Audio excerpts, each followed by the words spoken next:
L'actualité en continu vous est proposée. Et bien ravi de vous retrouver, chers auditeurs, sur votre nouvelle chaîne YouTube, 237 ActuNet. L'information de qualité sur cette chaîne est assurée par nos experts politologues et analystes politiques. Sans plus tarder, n'hésitez pas de vous abonner et surtout d'activer la cloche de notification pour être sûr d'être toujours informé des informations à la une dans le pays. Allez, si c'est fait, on peut commencer. Le Camerounais Thomas Nkono est sans doute le meilleur gardien de but de football mondial. C'est ce que soutient d'ailleurs le journaliste sportif Martin Camumin dans une analyse de Lundi. Chaque fois que j'ai soutenu cette thèse, il y a surtout des Africains qui apportent la contradiction en balançant des noms et des titres que Thomas Nkono n'aurait pas eu.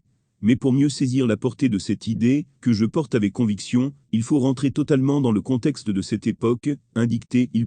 Une précision importante et pas du tout négligeable. Dans l'histoire du football mondial, seuls 2 gardiens de but ont pu décrocher le Ballon d'Or à l'échelle continentale. Le Russe Lev Yachine et le Camerounais Thomas Nkono, le seul au monde à l'avoir eu à 2 reprises, 1979 et 1982. Pourquoi évoquer le Ballon d'Or? Parce que c'est une distinction qui est plus attribuée aux joueurs qui font plus des coups d'éclat que d'autres, c'est-à-dire, retiennent l'attention de tous et font gagner leurs équipes. C'est pourquoi les joueurs offensifs écrasent ces distinctions.